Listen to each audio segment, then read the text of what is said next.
Math sample paper 2023 के question number 36 के solution में पहुंच चुके हैं, जो कि एक केस बेस्ड प्रॉब्लम है। अगर आपने इससे प्रीवियस वीडियो अभी तक नहीं देखा, साथ ही साथ आने वाले वीडियोस का सॉल्यूशन देखना चाहते हो, तो कंप्लीट प्लेलिस्ट का लिंक मिलेगा आपको डिस्क्रिप्शन में। क्या है केस बेस्ड प्रॉब्लम? अगर आप देखो तो पूरे क्वेश्चन में जो सबसे सिंपल सा क्वेश्चन है ना, जो आपके मार्क्स को मतलब बूस्ट कर देगा, वो है आपका केस बेस्ड प्रॉब्लम। हालांकि नीचे फिगर देखकर आपको थोड़ा सा कंफ्यूजन हो सकता है। आप इसे कुछ बच्चे जो है इसे छोड़कर आ जाएंगे कि अरे यार क्या कितना खतरनाक फिगर दिया, छोड़ो छोड़ो हमसे ना बनेगा। लेकिन अगर आप क्वेश्चन पढ़ो तो मजे आ जाएंगे आपको। क्या है?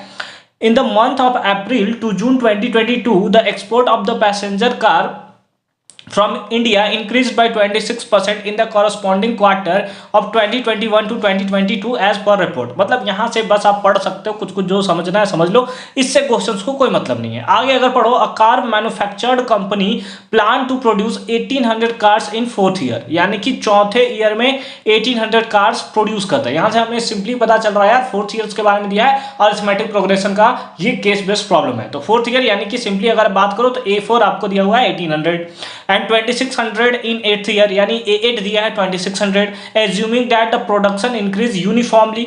अगर आप याद रखो तो कॉमन डिफरेंस क्या होता है? यूनिफॉर्मली बढ़ता है ना, दो बढ़ रहा है तो दो बढ़ता रहेगा। अगर 300 बढ़ रहा है तो 300 उसमें, तो वही दिया हुआ है, increase uniformly by a fixed number every year. ठीक है, यानी डी के बारे में ये सिंपली बताना चाहता है। तो इसके बेसिस पे हमें सारे क्वेश्चंस दिए हुए हैं। जैसे पहला में दिया है find the production in the first year यानी कि ए का वैल्यू सिंपली फाइंड आउट करना है। Find the production in the 12th year, A12 find out करना है। उसी टाइप से थर्ड और उसी से रिलेटेड और का एक क्वेश्चन है, उसको भी हम लोग सॉल्व करेंगे। हालांकि यहाँ पे अगर आप देखो तो यहाँ पे दिया है और वाले पार्ट में है, in which year the total production will reach to 1500 cars. अगर आप इसका मार्किंग स्कीम देखो, जिसके बेसिस पे उसने आंसर दिया है, वहां पे मिसप्रिंट हमें देखने को मिलता है ना। 1500 नहीं है, यह है 131200। ठीक है, उसके बेसिस पे अब आप वैल्यू निकालोगे तब जाकर आपका आंसर आएगा। तो ये थोड़ा मिसप्रिंट हो गया है। इसके बेसिस पे अगर आप सॉल्व करोगे तो आपको एक वैल्यू देखने को नहीं मिलेगा, एन का वैल्यू कुछ पॉइंट में देखने को मिलेगा,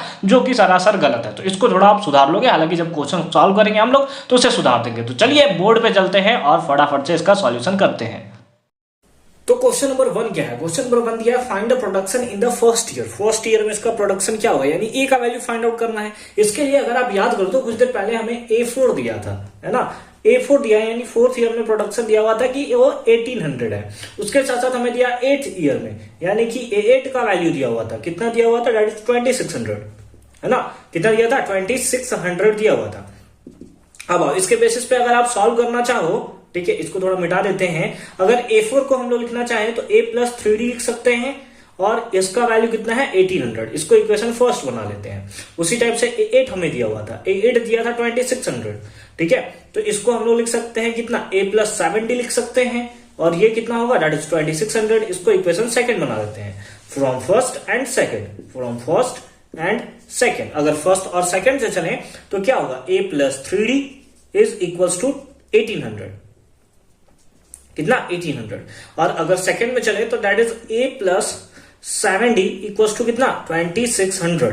अब यहाँ पे प्लस का साइन है, इधर माइनस प्लस है तो माइनस।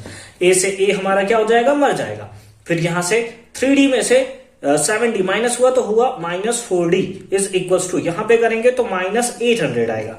माइनस से माइनस कैंसिल, 4 के टेबल में ये कैंसिल हो जाएगा 200 टाइम्स में। तो D का वैल्यू सिंपली हमारे पास कितना आ गया? 200। क्या D का वैल्यू हमें पूछा हुआ था? नहीं सर, हमें D का वैल्यू तो कहीं भी नहीं पूछा हुआ है। हमें तो पूछा है कि फर्स्ट ईयर में प्रोडक्शन कितना होगा, यानी कि सिंपली A का वैल्यू, फर्स्ट का वैल्यू हमसे पूछा हुआ है। तो इसमें कर देंगे पुट D इन फर्स्ट, है ना। फर्स्ट में वैल्यू पुट कर लेते हैं, फर्स्ट यही है। तो A+3D यानी 3 इंटू D का वैल्यू अभी लाया हमने, that is 200 is equals to 1800। A equals to 1200 is equals to 1800। तो A इक्वल्स टू कितना? सॉरी, माइनस में होगा ना। A plus is equals to, हाँ ठीक है, A प्लस कितना? 1200 इज इक्वल्स टू इतना, सॉरी कितना हो गया? 3 × 600। अरे यार, मैं आंसर लिख रहा हूं, ठीक है। 1800 और ये प्लस में, इधर गया तो माइनस में, तो सिंपली A का वैल्यू कितना आ जाएगा? 1200 आ जाएगा। यही चीज मैं वहां पे लिख दे रहा था।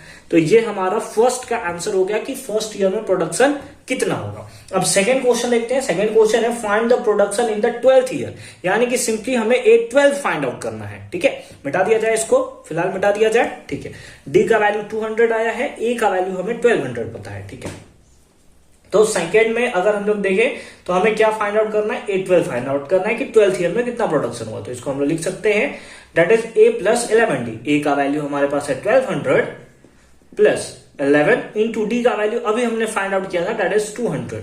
ठीक है, तो कितना होगा 1200 प्लस 11 टू जा 2200 ऐड कर देंगे तो कितना हो जाएगा दैट इज 3400।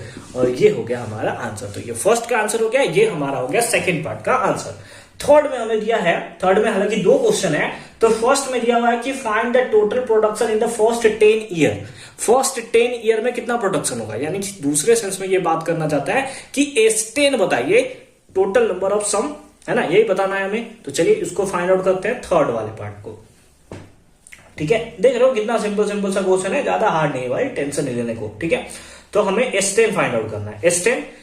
Sn का फॉर्मूला पहले लिख लेते हैं। Sn का फॉर्मूला होता है that is n/2 into 2a plus n-1 into D. ये होता है हमारा फॉर्मूला। हमें फाइंड आउट करना है क्या, S10 10th ईयर तक टोटल प्रोडक्शन कितना हो गया। तो n/2 यानी 10/2 इंटू 2a, a का वैल्यू कितना है दैट इज 1200 अभी हमने निकाला था, प्लस n-1 यानी कि 10-1 इंटू डी।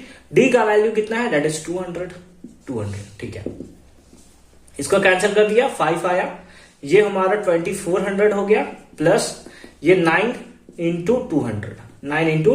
ठीक है, तो कितना हो गया 5 इंटू 2400 प्लस 1800, ये हमारे पास हो जाएगा। अब दोनों को ऐड करेंगे तो 5 इंटू सिंपली मल्टीप्लाई कर दिया जाए, सॉरी ऐड कर दिया जाए तो 0 0 8 4 12 2 1 3 और 1 4, यानी कि कितना आ गया दैट इज 4200। मल्टीप्लाई कर देंगे 0 0 5 2 10 कैरी 1 20 और 1 21, यानी कि 21,000 10th ईयर का टोटल प्रोडक्शन जो होगा वो होगा दैट इज 21,000। और ये हो गया थर्ड पार्ट का आंसर। हालांकि इसके एक और में भी क्वेश्चन है, आइए और वाले पार्ट को पढ़ते हैं। ठीक है, क्या है, इन विच ईयर, यानी कि एन का वैल्यू फाइंड आउट करना है। The total production will be reach 15,000। अब यहां पे मैंने आपको बताया था कि ये जो है 15,000 जो है आपका वो गलत दिया हुआ है, क्योंकि अगर आप मार्किंग स्कीम चेक करोगे तो उसमें जो एसएन का वैल्यू लिया है, यानी कि जो यहाँ पे 15,000 दिया है उसके प्लेस पे वो लिया है 31,200। ठीक है, तो इसके और का सॉल्यूशन करते हैं। ठीक है, थर्ड के और का सॉल्यूशन कर रहे हैं हम लोग, थर्ड के और का सॉल्यूशन।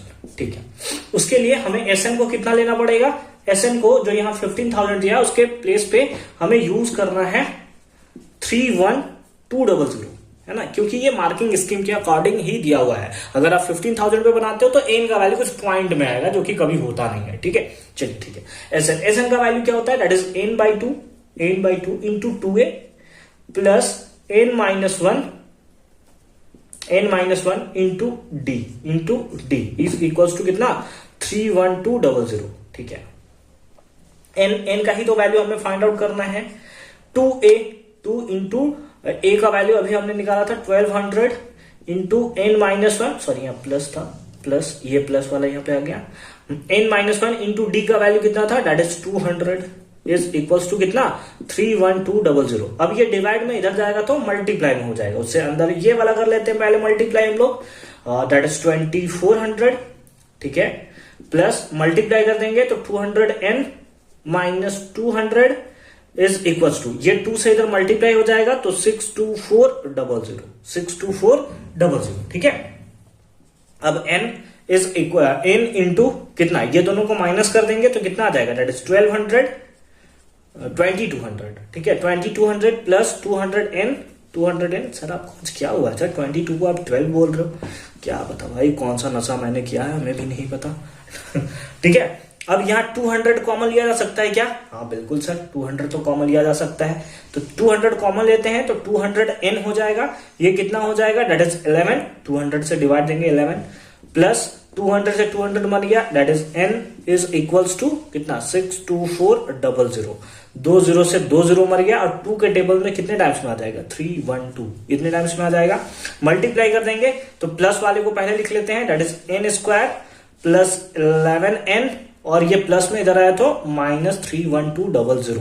ठीक है, फिर वही बोलिए यार, सॉरी 312 इक्वल्स टू 0। ठीक है, आज पता नहीं यार कौन सा नशा करके मैं आया हूं जो कुछ भी बोले जा रहा हूं, कुछ भी बोलता रहा हूं।